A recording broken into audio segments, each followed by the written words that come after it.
I guess I didn't realize how small my life had become. Not physically, emotionally, energetically, spiritually. So, it happened so slowly, I almost missed it. And I remember a time when I loved adventure, loved movement, dance, saying yes. I was just engaged with life and I loved spontaneous trips. Again, just dancing was so much joy for me and just being fully alive, and then life happened.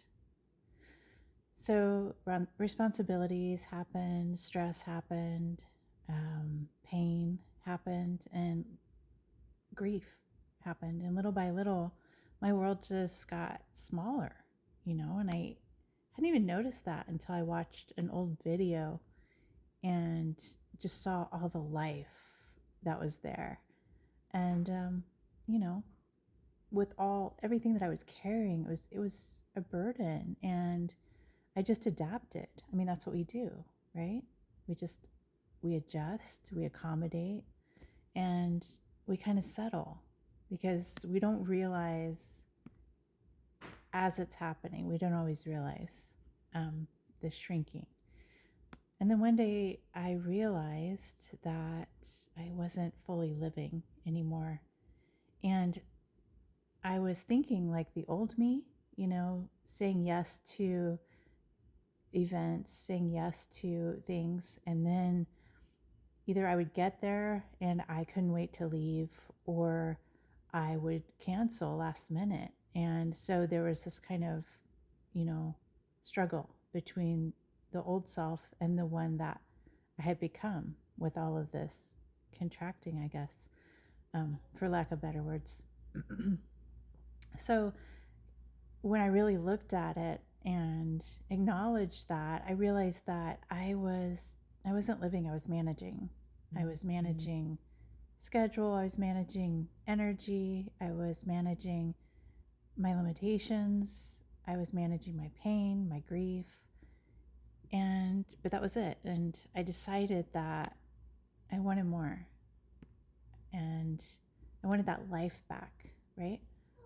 Um, so this is the reason, or the main reason, that I started or became passionate again about supporting my body differently. And because freedom isn't just financial, it's physical, it's emotional, it's energetic, it's spiritual.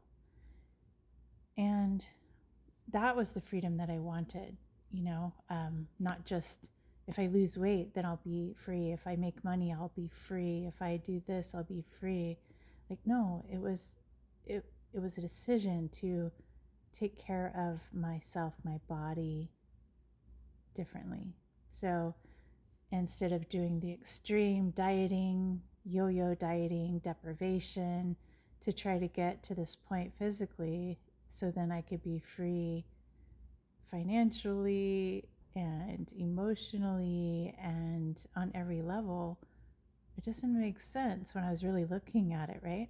So I came back to basics, and I'm getting back to the things I used to love: basic movement, moving, dancing, not for anybody but me. And that's hard,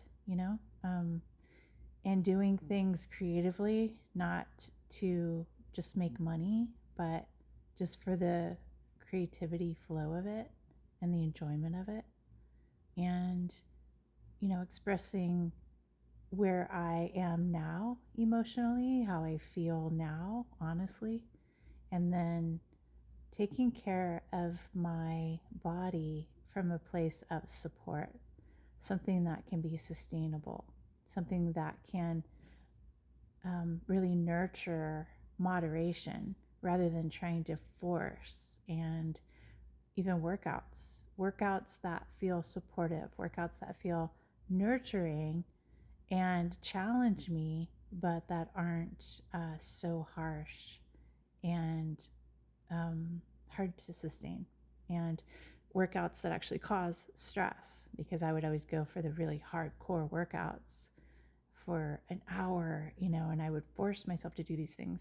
Anyway, I'm rambling a bit, but so I did make a choice to do things differently. And I am working with products that are cutting edge, that are all about healing the cells and about working with what the body already has, the hormones in the body, to help in releasing the fat and in going into the places of my body that need the healing.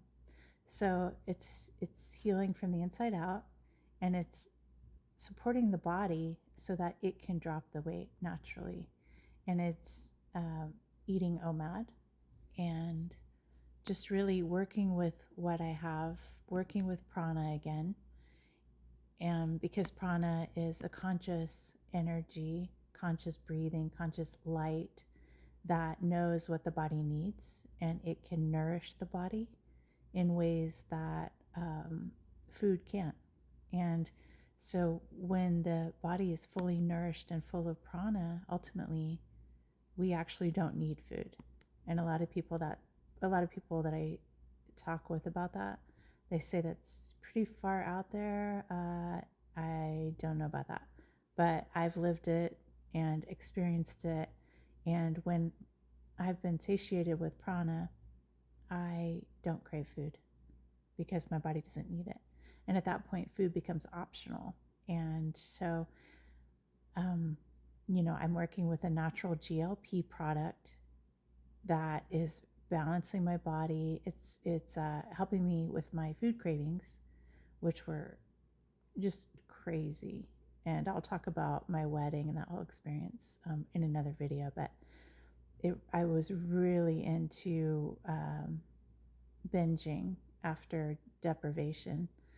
And so I needed something to help me get a hold of these cravings and support my body in a way that felt not stressful.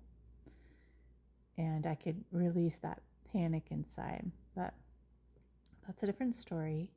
So I'm working with GLP, I'm working with prana, and I'm working with stem cells. And so, yes, if you can relate to this video and have ever felt that where your life is shrinking and, maybe it's a delayed recognition of it. But if you've ever felt like what I've talked about in this video and struggled with losing the same weight over and over, the 50 pounds over and over, the belly fat that won't go because it's from stress. And a lot of times the workouts are causing it to lock it in and you just can't get rid of that belly fat, then tell me in the video below. Talk about what you've been going through. I know that it can feel like you're all alone in this sometimes when you can't figure out, why can't I lose this belly fat? Why can't I get out of this, these cravings, and why does my life feel so small, and why do I feel so lost? Why can't I get back to that old me that was so vibrant and full of life? That whole experience can feel very lonely. And so if you've experienced this in any of these ways, please comment below, talk about it, and we can share this together, and it helps. It really does help to acknowledge it. And if you would like to see what I'm doing, I'll put the link under the video. And we're here to support each other in this journey called life. And it's not easy out there, guys. So click the subscribe button and comment below.